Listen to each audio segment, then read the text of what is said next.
Hello and welcome to sim.bc, where it right now is 12:30 in the evening, morning, depending on how you see it.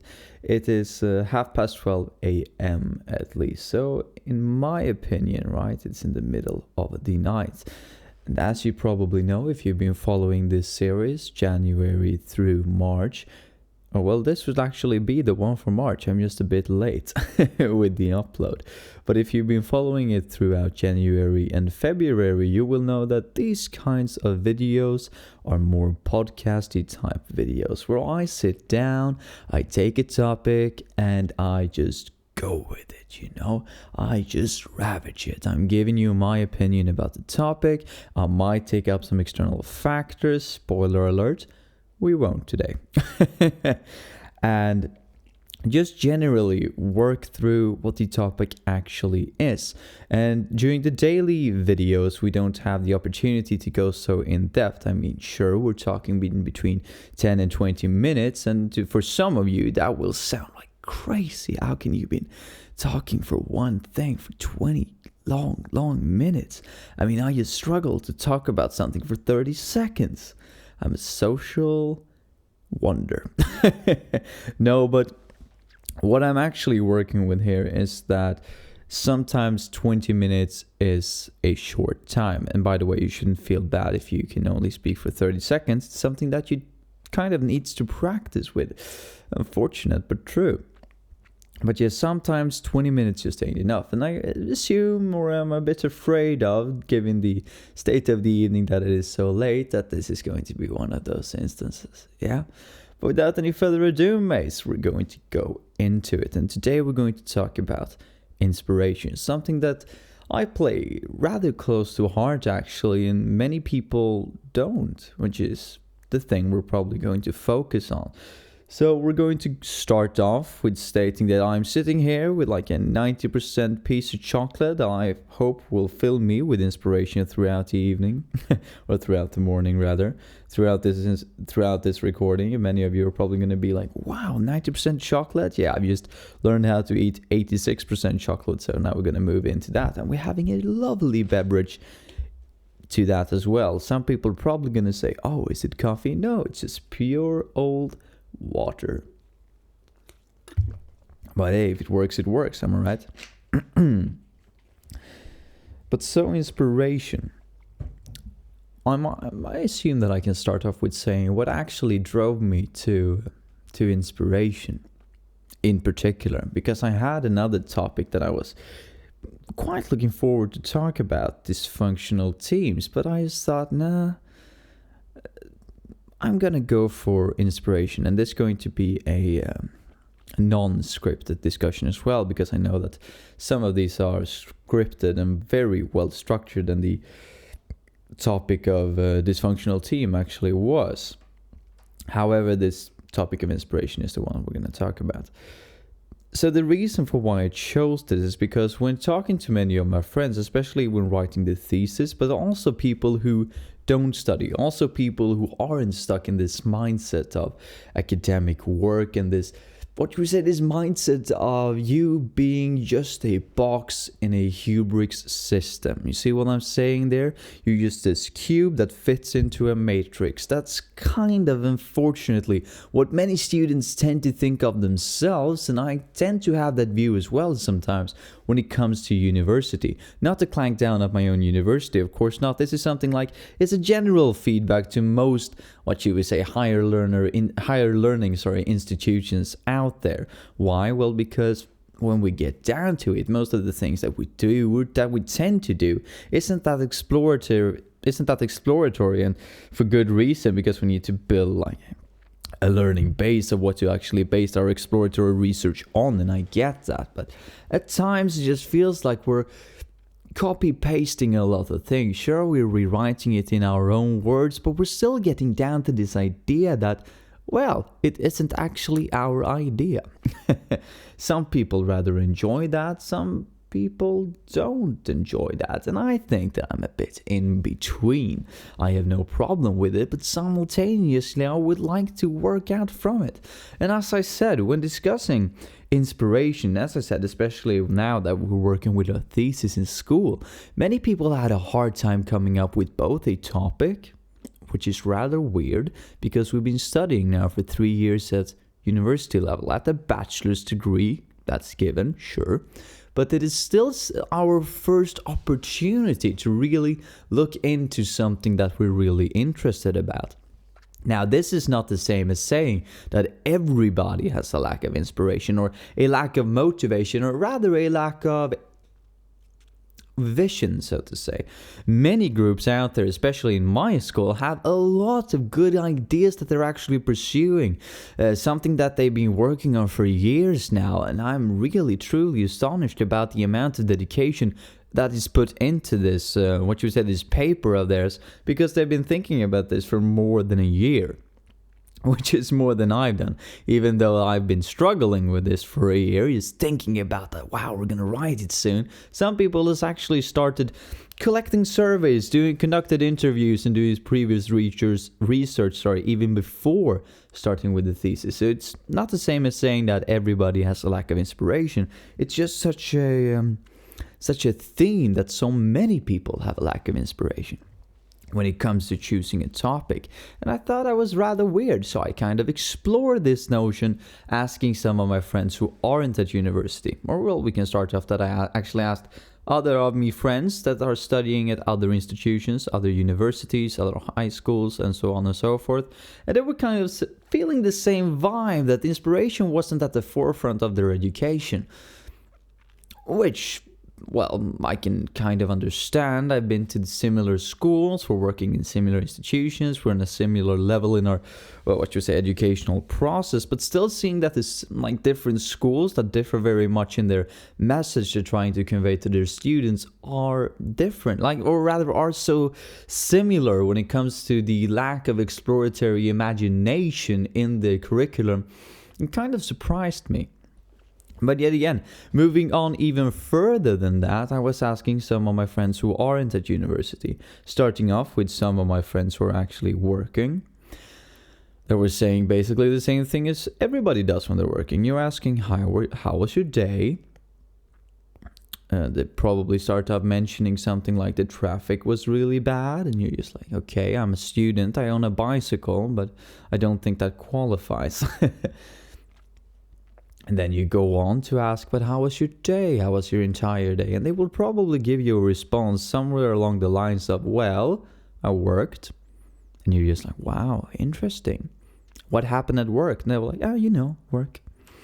And that is basically what you get out of them, unfortunately. And I'm afraid of be placed into that pattern as well. But I guess that can be because of a couple of reasons. Either because it's not worth them talking about their job, because, well, if they start talking about their job, they need to explain everything that they do with their job, some of which might be confidential, right? But a lot of information that just I won't be needing, and that will be very trivial in my, in the rest of my life, and will only really benefit me in that specific conversation when we're talking about their work. So they might just think that, it's not actually worth me describing what I actually do at work. And if I don't describe it, you will have so many questions when I actually present what I did at work. So it's just not worth that I actually present what I did at work. Now, that is one reason. Might be that reason. Of course, it could be that reason. It's actually rather plausible if you think about it. But when you get that, or rather when I got down to it and I asked them no, but what did you really do at your work? We came to the conclusion that most of them used, and this is not to say that it is because of a lack of a university degree. I have many friends who are probably going to find themselves in similar situations even after university, especially now that many people have started realizing that, just because I have a degree in something, at the bachelor's level, doesn't necessarily mean that I'll get a job, that someone will just come along and say, hey, you're hired. That's not how it works. You still need to apply for it yourself, which is a minor crisis at our school right now, with my friends at least. Me as well, for that matter. But talking about me mates who are working again, yeah, basically what it comes down to when I'm asking them and really trying to force it out them is that they're just doing very repetitive stuff. That it's yet again, maybe they're handling a client, and I'm saying like, wow, but that is an inspiration. Like that's an opportunity, isn't it? That's how you're supposed to view every client, especially in customer service. Since I've been working in a similar field before, they're saying like, yeah, in the beginning it is, or if we're introducing something new, it might be some difference there, but all honesty, in general, it's the same thing. No matter if it takes you a week, 2 weeks, a month, 2 months, or even a year to come to the conclusion that you're just really following a pattern, and after a certain amount of time, you just learn to deal with all the situation that can be thrown at you, plausibly thrown at you on an everyday basis. So the possibility or the probability that something happened of, what you would say, interest of that day is rather low when I asked them. And I was like, wow, that's kind of depressing and demeaning of your work. But I guess that everybody doesn't like work what they really burn for. Doesn't work with their passion. And I get that. That would be, well, yeah, yet again, not feasible. Unfortunately, it would be really cool if everybody did it, but everybody doesn't pursue their own ideas. Everybody doesn't, pursue what they want to do, and everybody doesn't believe in what they want to do, and that it can actually be profitable. And sometimes it isn't profitable, I'd say. But, well, that's up for them to decide. However, we have this idea of the market hypothesis that if everybody just follows their own self-interest, the economy will work. But yeah, that's probably more of a theory than a working social theory. It's more of an economical theory. Anyway, so they were talking about that they were doing basically the same stuff over and over again. And yeah, yet again, I was like, well, that's kind of demeaning. But since I'm talking about the inspiration, these different things, right? The people at university and the people who are working, and actually the group that I haven't even talked about yet, the people who doesn't have jobs that I do know as well, they all tend to be lacking in motivation, or rather not. I'd say that the people who don't work seem to have a higher amount, let's say, of inspiration, motivation, and vision actually as well. However, one can argue that when they're as old as me and they don't work, and they say that they have a vision, they have a mission, so let's say an inner mission, and really inspiration to do something, and they don't, well, do they really? I mean, one can argue that they don't. And one can also argue that, well, this is just because they have so much free time on their hands because they're, well, not working.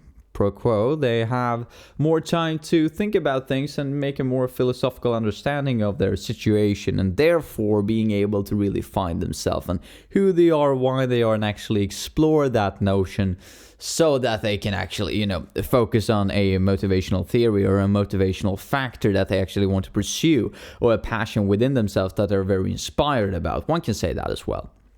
That is up to every individual interpreter of the, of the observations, let's say. I'm just going to close down my timer because it's driving me crazy that I can see every second that I'm talking, and I'm like, wow, is it too long? Should I move on? No. Treating myself with a bit of chocolate.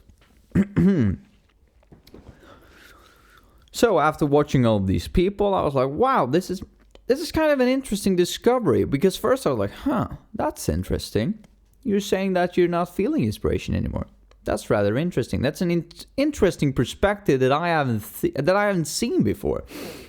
Because usually when I'm in school, I'm thinking about new intuitive ways of dealing with an existing problem. For instance, let's say that we are working with designing water bottles, my go-to example, right? Working with, the requisite that I have at hand.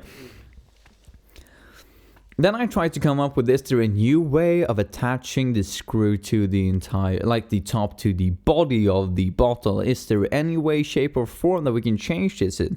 Is there any research, any explorative research that we can take part of or take inspiration from when designing these new water bottles? While some people, or rather most people that I've talked to, are more like, what is the bare minimum of things that we can do here? And even if it isn't the bare minimum of things, based on that, well, there's no inspiration in their fields, let's say. They have no aspiration of getting longer or getting further than their, than is necessary. even if they don't feel that way, they feel like, oh, I actually want to move on. It tends to happen that they stay at, well, has anybody else done a similar study? Not an exploratory necessity, but have they done a quantitative study maybe? It's not necessarily something that is based on grounded theory, but maybe something that is more of a theoretical contribution. Is that something that we can look at? Can we just draw a conclusion from that? Which isn't bad in and within itself. I mean, drawing a conclusion and using a quantitative approach as your primary data, it's no problem with that at all. But there is a certain type of inspirational factor, I must say, that is taken in when you're looking at qualitative data more so than quantitative data. He says, collecting quantitative data, for my thesis, but taking the good with the bad. But that's creating quantitative data, totally a different story. Anyway, so looking at inspiration, I realized that there are many people who have a hard time with inspiration in and within itself, and this can come from many different areas and many different reasonings as to why they have a hard time with it. As we've been exploring, it doesn't really matter what their occupation is, it's probably just a state of mind, something that, well, it doesn't really matter what you're qualifying yourself in, because there are so many places in society, see if I can state this correctly, where you're going to feel like this cube that is just fit into a matrix. So you have your assigned spot, you have your assigned place. No matter what you actually do, it won't matter where you are in this matrix because you're still in the matrix. Or in the matrix, not the matrix. But, we all might be in the matrix. So if we're all in the matrix, then the matrix is in the matrix, then we're all in the matrix, but just some of us are in the matrix. Yeah, follow that. Did you? So I was looking towards a solution because, well, if it isn't the constitutional factors around them, if it isn't the situational factors around them that actually affects inspiration, then what is it? What can we actually aspire to? What can we look towards when filling this void of inspiration, really? And inspiration, by the way, I should mention right here when I state it, is, or rather I'm defining it as something along the lines of the fire that makes your passion burning, something that wants you aspire to more, something that motivates you, an inner inspiration, so to say. We're talking internal factors here, something that makes you internally want to pursue a goal, not an external motivator such as envy that you could mask as inspiration, I assume, at one point. And if you wonder about that, well, go check out the video about envy, yeah? Selfless promotion. What? So I was thinking about, well, if I'm now defining inspiration as this internal struggle or this internal motivation of actually pursuing more things, you need to be inspired, it needs to come from you, it needs to come from a goal maybe. How am I going to be able to pursue this? How am I going to be able to project this to other people? Because just because I'm feeling that I'm rather inspired by myself, now, wow, that phrasing came out wrong. Sure, I'm inspired by myself and by my work, I must admit, but I'm feeling that I'm having an inner inspiration, right? That makes me move forward. Some people would say that that's just an inner motivator. I'd say it's an inner inspiration based on a goal. Now I've been reiterating these same terms all over and over again. Sure, I'm with myself on that. I just hope that my concept came out clear there, that my train of thoughts, I'd say, that my mindset came across. And that segues nicely into that it just is a mindset, because if we're talking this internal part, it's all about the mindset that you're putting yourself in. If we're talking, for instance, cultural caging, it's something that I think can affect inspiration rather greatly. Now, given that most of the people that I talked to when conducting this little research for this video, even though it was highly informal, so keep that in mind from drawing any conclusions from this, and on any conclusions that I might draw of this, it's mainly informal research that has been conducted, mainly observations in social context.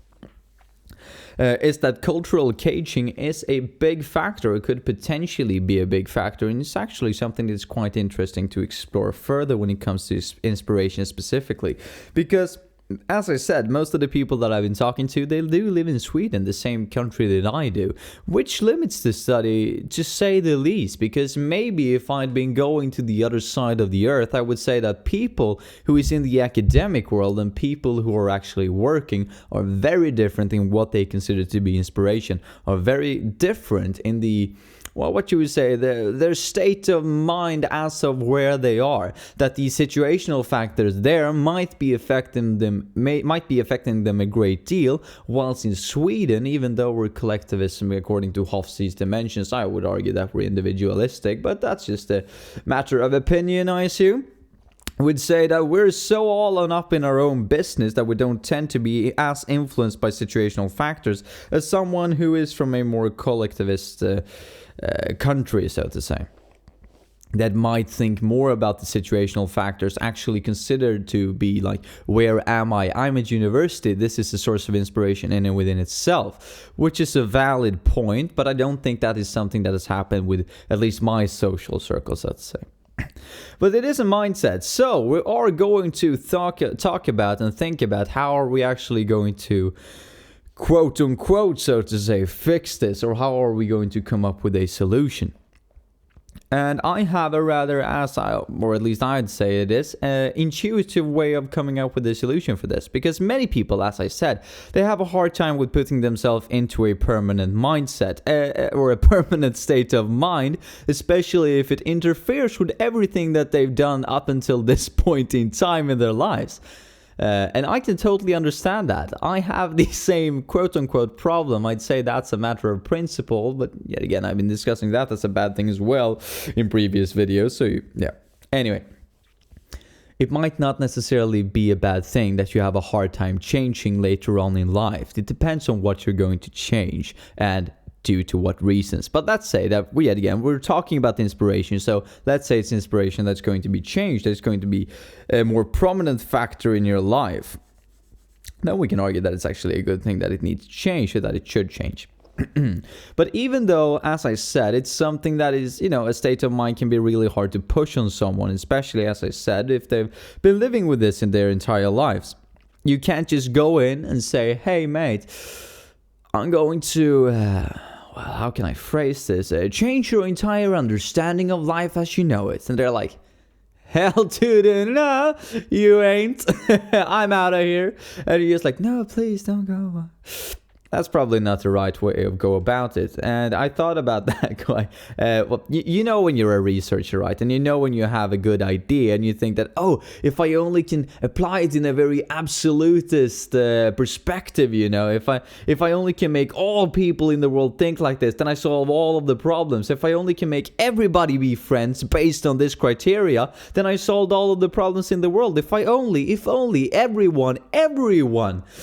And this is kind of the same mindset here, that you can't actually change everybody's mindset, with the flip of a button, or with the flick of a button. You know the saying. Yeah, I'm probably not 90% right in that. With the flick of a button. Anyway. So what I am proposing instead isn't that we're actually changing their entire mindset. And I know some of you are going to be like, wait, isn't that what you've been talking about the entire time, that we need to change their mindsets? And I'm still on to that. I still say that it is a mindset, right? But maybe there is opportunity to change the mindset in very situational situations. Situationally. Maybe that is a word that fits. English isn't my strong suit here, right? I'm a Swede after all. Anyway, so I was thinking that maybe sometimes it could be good if you aren't feeling this inspiration. Now, I'm not sure if that's actually good or bad. I'm just thinking that it might be good if you're sometimes disregarding inspiration. So maybe it's a good thing if we don't change the individual's entire perception about inspiration, even if we could. So it might not be a negative thing that we disregard changing a person's entire lifestyle, especially since we considered right here and right now and previously stated that it's probably very unreasonable and probably very implausible as well to actually do this. So instead, I propose that we, as I said, change it in a situational factor. In that way, we can make inspiration something that most people can toggle on and off. And when they don't seem to need it, so let's say when they do a very mundane task or try to relax their brain, they might not need to be at that 110% of their focus and their drive, so to say, all of the time. And I'd say that's a quite reasonable idea. So what is the idea that I'm basing all of this in? What's the solution that I came up with prior to this video that made me change from dysfunctional teams to actually talking about inspiration? Well, it was me actually just walking around and I was talking to a friend of mine who is having a bit of a, wow, how can I say this and be politically correct? It's such a big thing nowadays. I don't want to say a disability. I don't want to say a dysfunction, but maybe that is the way of saying it in order to not diminish, or rather in order not to disregard that it exists. I'm not really quite sure of how to phrase this. But I have a friend who is himself considering that he has some form of restriction, right?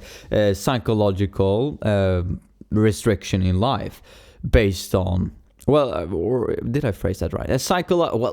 Anyway, I'm going to maybe misphrase this, but we need to get on, right? So, just going to state this as clear as I can. It's no ill intent, right?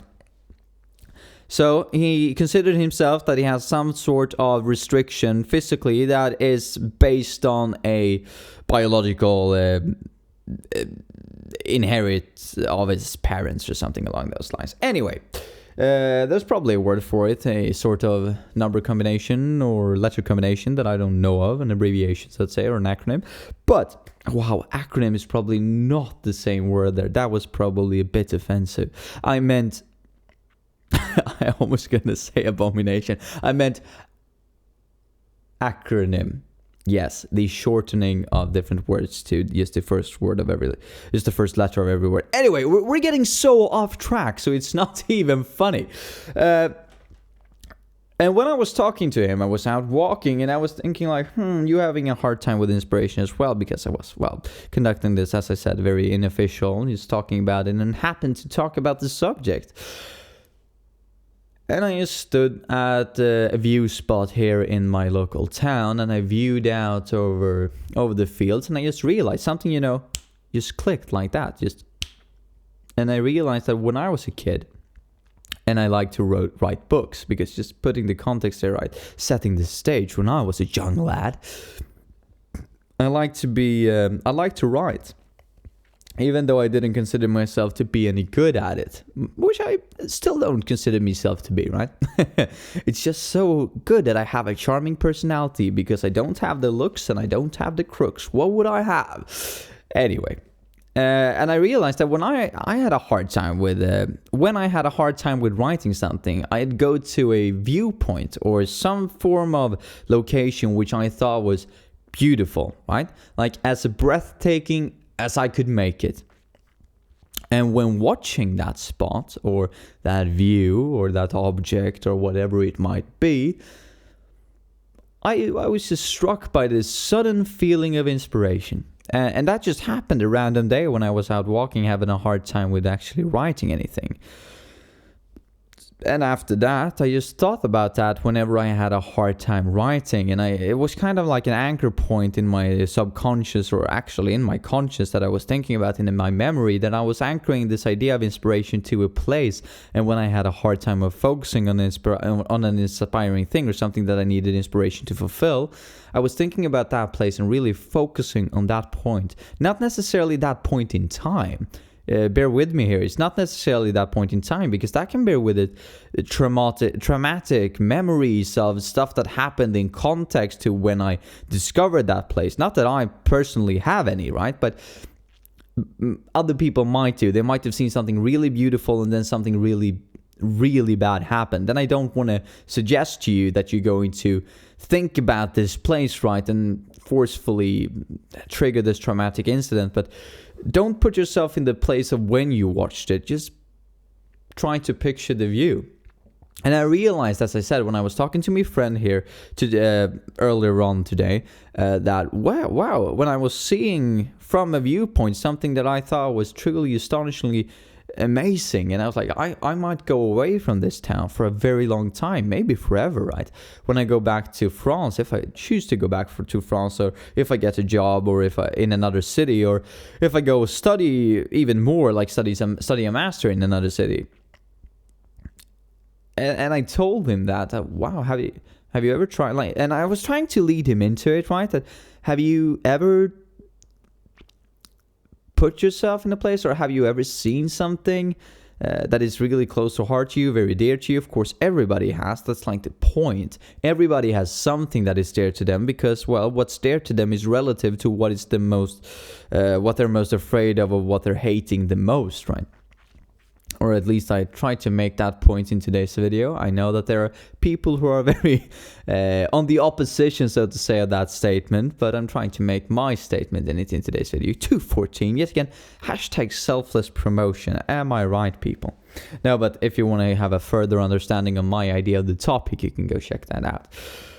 But yeah, I guess that everything is relative, right? So I was trying to say, what is like the most important or the most beautiful thing that you can find that you really think is truly beautiful? Because that was the trigger point for me. And I know that just because something works for one person doesn't necessarily mean that it will work for another person. That is why I told him not to look for a viewpoint, right? Not to look for a beautiful place, but instead saying, what do you think is beautiful? Like, what do you think is truly breathtaking, truly astonishing? Now, his taste might be very different from mine, right? It turned out not to be, but it could have been that he's like, yeah, I love looking at spiders. And I'm like, yeah, anchrophobia. Am I right, people? Hope that was the right Latin.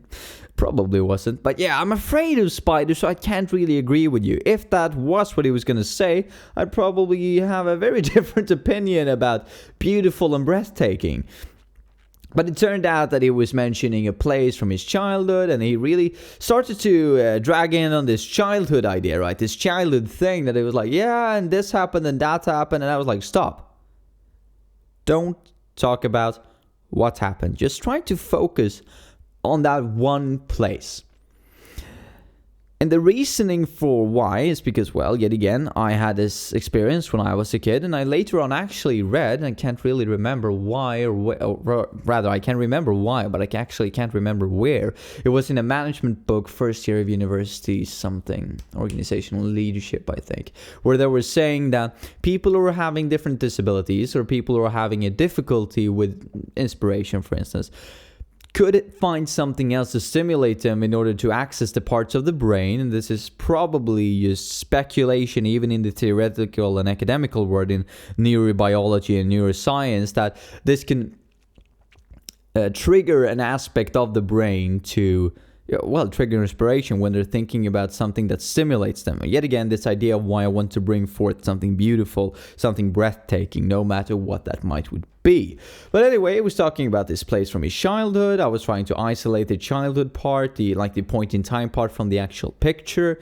That took about 25 minutes of me relentlessly trying, and in the end, he actually agreed. Now, if that was to make me stop talking, or if that was because he saw the light at the end of the tunnel that I was trying to present to him, that is a different matter totally, right? Altogether, that might be a very biased ending, so to say, on his side of the discussion, or rather it could be. There is a risk, so to say, of it being so. However, it turns out, or rather I thought that it turned out, and it turned out in the conversation that he was concluding with saying, well, this is actually something that I'm going to use in the future. And this is yet again what I'm thinking about when I'm saying situational inspiration. Because as I said, you don't want to have, or rather you might not, because this is an exploratory statement, I'd say. It might be the case that you don't always want to have this inner drive in you. And to some people that might sound crazy, right? I'm talking, of course, about your Mark Zuckerberg and your Elton John, your Jimi Hendrix, your Elon Musk, Bill Gates for that matter. My Professor Adele. Lots of people who I'd say, from an outside perspective, really have this inner drive and this inspiration of always being on top, always being on point, always working with what they love, with their passion, always like never seem to have a bad day in the public eye, right? Or at least that's my perception, even though the recent thing with the privacy settings in Facebook. But even that Zuckerberg seemed to handle with a quite straight face and really enhanced and took on the challenge, let's say. Anyway, what I was trying to get to there is that to some people, as I said, that might sound crazy to try and turn off your own inspiration. Not to say that these people, these various influential people in my world, or that I deem to be very influential, not that they don't take breaks. They probably do. They do. I hope they do. I really would advise them to do, to really take a breather and consult on what they're doing. And as I said, they most likely do. I can't speak for them, but I would assume that they most likely take breaks. But if you find yourself like your average Joe, you're working with something that you don't really believe in makes a difference in the world, something that you're not that invested in. So maybe you don't want to have this drive inside of you, this inner inspiration, because maybe that is just a deficit in your workplace. Maybe that's a hindrance, that you're feeling this true inspiration of what you really want to do, but simultaneously when you're talking about what you really want to do and you don't do it, isn't that a part of a problem? Because if you're standing at an assembly line and you just assemble, you take screw after screw, you place it in a box, and you just think that this is not what I want to do. And inside of you, you have this inner inspiration that just screams at you to play the guitar for money, or, pursue a career of creating chairs, your own chairs, or a water bottle for that matter. And you don't have the knowledge, the know-how, or the financial security of actually leaving your job at the moment, or you don't have the security or the network to actually fulfill this at the moment. Of course, it's something that you can work on gradually, right? But it's something that can probably lead to some form of state of deprivation if you feel that, well, this is just a hindrance. My passion is actually something keeping me down in my everyday life, even if you might think that, well, this is my one light in life, right, that I'm trying to work around. It's still something that pushes me down in my everyday life, really showing me what I could be doing instead of what I'm actually doing. And to some people, that's a hindrance. Some people like that. I do like that. They like thinking myself away to a place where I'm fulfilling my dreams and so on and so forth. Really something that I would like to do. So it's no problem to me, but I've heard people who've said like, yeah, when you have a dream and you can't fulfill it, it's the worst. And I assume it is, right? I mean, simultaneously, I can appreciate the feeling, or I can understand the idea that if you think yourself that you're never going to pursue something, but you know that you really want to, then it might be a hindrance. It happened to a friend of mine, actually. Yet again, trying with this political correctness. And it's not that it's something bad, right? I think political correctness is something good. Not at all times. It do hinder discussion sometimes. And I'm not referring to this specific moment, even though it does in some way or fashion. But trying to be politically correct, right? But it's yet again someone who had a hindrance of a sort, and they were not mentioning names, right? But they were picking up, see if I get it correct now, bags of screws. They were assembly screws into bags, and then when they were done, they sent them away, and the people just opened the bags and handed out the screws again, because this was like a social activity that they were needed to do. And that was, according to my friend, then very demeaning. Or it's actually not my friend, but my friend's friend. But how dumb does that sound, right? That just sounds made up. But let's say my friend, I met this person, right? So my friend was really hurt by this statement that they were just making them do the things over and over again, but not as much that they were forced to do the same thing over and over again in a repetitive manner, but this isolation and from society in a way, and this idea that I can't actually fulfill what my inspiration tells me to do. And that was the most haunting part of that entire experience. So that is why I'm saying, let's introduce this idea of situational inspiration. And my idea of situational inspiration, if you haven't put in the puzzle pieces together, if I've accidentally mentioned it before without actually remembering now, the problem of going like off script entirely or not actually having a script to begin with more than a topic. Oh yeah, it feels like my raw videos. Anyway, the entire idea with this is that if you find yourself in a place where you need inspiration, like me when I was writing a book and I didn't need it during the rest of the day, I was thinking about this place that I thought was amazing. My friend, I hope, at least after today, right, given his response at the end of our conversation, will do a similar thing when he feels like he needs inspiration or when he just feels down, right? Imagines this place that he thinks is beautiful, and I imagine this place that I think is beautiful, breathtaking, right, completely amazing, a place that I would like to go back to at some point in my life. To actually compare and contrast, or maybe that's a bad thing. Imagine if it sucks in comparison and I romanticized it in my head. How much of a disaster would that be if I rob myself of my one true place of inspiration, right? Okay, maybe I don't want to go there. Maybe I like theoretically want to go there, but maybe I won't. Yeah, we'll see in the future what the future might hold. I'm only 22, right? I have a couple of years to make up my mind. Anyway, so the idea was that, yeah, you're thinking about this place, you're thinking about what you think is beautiful, the object, the place, the viewpoint, the memory, without actually attaching your the point in time, but a memory of some sort, right? That you just think is amazing, that you just think is breathtaking, and you let that inspire you. Because yet again, we're going back to the idea that this is supposed to stimulate something in your brain that triggers inspiration, something that's going to fill you with, or rather, let's say it like this. Sometimes people are saying inspirational words, and to you, they might not mean anything. And that seems really harsh. That seems like a really harsh statement. And I'm not meaning that I'm diminishing inspirational speeches out there. Like, most of them are really good. Some of them are trash. I give you that. But some of them are really good. But simultaneously, when I listen to them, sometimes I feel nothing. Right? I can listen to Martin Luther King or Jr. I never remember.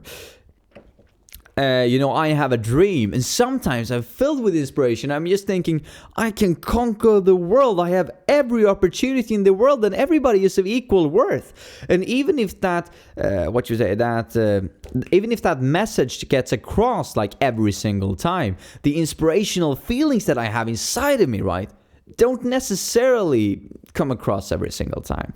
There are some times when I just sit there and I feel like, well, I totally get what you're saying, but I don't feel it, man. I'm not really feeling it, right? And that is why this idea of having, of having a place instead of a speech, a place instead of a word, a view instead of a sentence. Because as you know, a picture says more than 1,000 words. And especially if you're listening to someone whose targeted audience with his speech is this particular type of people, right? And you're listening to this speech and you just happen not to be the particular target group for this speech. Then it might be that you're quote unquote, right? It's never a waste of time because knowledge doesn't weigh anything, right? Yeah, that good old statement. I hate it. That's what I tell you when you've studied and you say, well, did I really need to read this chapter in the book when I didn't get quizzed on it? And they're like, knowledge doesn't weigh anything. And I'm like, yeah, now that I'm older, I understand that statement. But oh, my days in third grade, that was the worst. Up until sixth grade, really, I might add. Well, all the time up until 6th grade, 7th grade, something along those lines. When we first started getting grades. Anyway, I digress.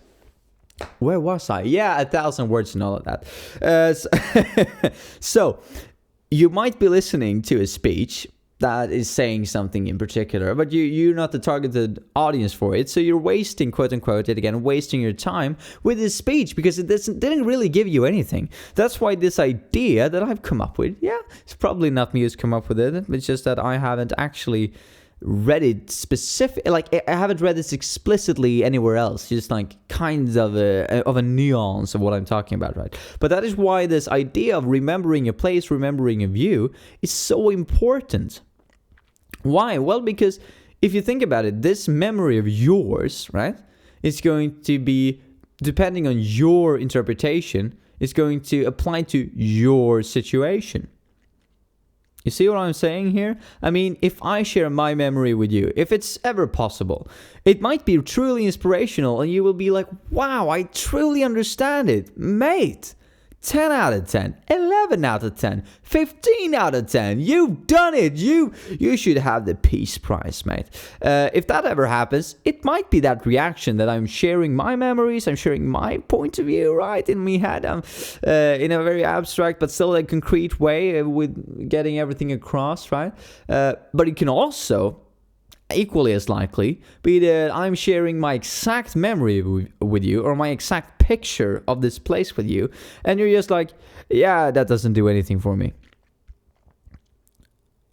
And the same goes with speeches then. That's why it's so important that you have your own your own understanding, your own picture, your own memory, your own place of, your own source of inspiration, let's say, your own place in your mind where you can find this picture from, because it's going to be your picture catered to your situation, going to be inspiring for you. Which makes it so that no matter what you're really doing, you can probably tweak it so that it fits into the context, right? You can probably think about it and relate it back to you. And since it's only you who has done all the work, you will feel really fulfilled when you do so, or at least I do. When I, for instance, think about this viewpoint and I can connect that to econometrics and matrices and math, I feel like I'm a genius. I feel like Einstein. Get out of here, you know? You have your MC square. I have my memory of a place I once visited. That makes me able to tell fractions without a calculator. Not any advanced stuff though, but like 1 out of 5. Yeah? 0.2. Yeah. I'm good with math. Not that you can check that I used or didn't use the calculator, right? But I didn't. Just take my word for it. Anyway, so this is the idea that you can all the time connect this viewpoint to your specific situation, which is amazing in all manners of ways. Because this means that, let me just set the stage for it. Yeah, you're walking into university and you're going to work on your thesis. And someone says something along the lines of, well, you need to come up with a topic. Now, it might not necessarily mean that if you think about this place, that you will come up with the perfect topic about the main motivational factors for implementation of green management practices in SMEs in a contextual manner in the Nordic countries based on, well, a previous study made in the area. Now, I'm not saying that I'm doing that I think that's rock solid, but yeah, you see what I'm saying. And please don't, if you see this, critique that before the 8th of June, because that's when I graduate, and after that you can rip it to pieces. I would be happy to see your feedback, but up until then, just wait for a while, right? And even if you get a feedback, I'm always going to say that, well, I'm actually stating it in the thesis, right? Later on, why I chose to do it like this and not like you suggested. Waterproof. Anyway, so, well, that doesn't necessarily mean that you will come in and get the perfect formulation for your thesis, right, in the first day. But maybe when you're looking through a book, you might not just be looking at the pages, because believe me, that do happen. When you have a lack of inspiration, when you have a lack of focus, right, because that's a consequence of not being truly inspired in what you do. You can have a book open for an hour, and you can just realize after an hour that you're like, I'm on page 176 about methodology and grounded theory. 45 minutes ago, I was on page 175. You see the problem? Sometimes you just sit there and stare at the pages. And that is where I'd argue, right, that this place of inspiration that you're thinking about, it comes into practice. Because now you can say, wow, I'm thinking about this place. I'm really in the mood. It puts me in a good vibe. I'm filled with inspiration. Now I'm actually reading. Oh, it's 10 minutes later. I'm on page 210. I'm actually done with methodology for this chapter in this book, and I can move into an article discussing methodology. Is it obvious that I'm right now writing about methodology and method? I don't think so. I think I'm quite, abstract and not that direct with that matter, right? I've barely mentioned it. Have I mentioned that I'm writing a thesis right now? I'm not stressed at all. I'm just at my own happy place. My happy place. Well, we can connect it to this probably. Your inspiration place is your happy place. Wow, and full circle. Anyway. But this might mean that when you're at page 210, when you worked your way through the article, you might come up with saying that, well, I've actually been alert this entire time. I've actually having this inner drive yet again. I've actually been able to focus on my goal because, yet again, I've had this place that I've been catering to my own situation as of now, and that has given me inspiration to continue. Could be that simple, right? And based on that you've been alert all of the time, you've been kept in focus all of the time, that might mean that you've been taking on a lot more information than you usually would have done, which is a good case of situational inspiration, that you're putting it in at an intense focus as of now, in this hour, this couple of hours, this day, these 2 days, when you're actually looking for a really good research question, or at least a draft for your research question, right? So you've been reviewing the literature, you come up with a research question, you're discussing it with your teammates, with your collaborates, and then you present it. Now might come a bit of downtime. Maybe you need to go home. Maybe you need to take a chill. Maybe you need to sleep for a while, take a nap or something along those lines. Play a game, hang out with friends, be social, mate. There's a life out there. There's a life outside of study, even if it doesn't seem like that at times. It do exist.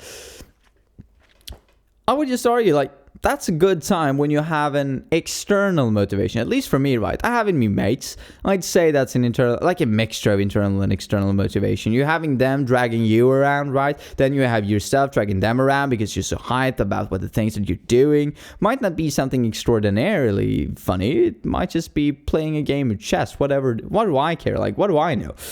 But it might be something that you feel really strongly about. So you might be like, now I'm in the zone. And it might be a different kind of inspiration based on the one that you've come up with when you're thinking about your own happy place, so to say, when you're thinking about your own memory, which makes it diversified. So in a way, even though you feel an internal inspiration with your mate, you're technically really in a downtime, so to say, from your efficient inspirations, let's say your situational inspiration. This is another type of inspiration which makes the other one being able to rest. I see that there are some inconsequential stuff about this theory now that I'm talking about it, but I thought I dodged that pretty well, right? Explained it pretty well. Anyway, the same idea goes for when you go to work and somebody asks you what you did at work. Now, do you want to be the someone who says that, well, I worked, I'm coming out, all enthusiastic, saying what did you do for work today? And you're just like, work? Yeah, but what did you do at work? I mean, what happened? Did it happen something new? Did you talk to somebody over lunch? Did you meet somebody? Did you meet something interesting? Did you meet someone else interesting? Did you see something beautiful? Did you see something on your computer? What did you do during your break? I worked and I took a breather during lunch. Oh, why? That's quite interesting. Did you look up something interesting during your breather? No, I just took a breather so that I would be able to keep working after lunch, because it's so extremely repetitive and not inspirational at all. Now, do you want to be that guy? I might be a bit biased in my presentation there, by the way, if you didn't notice.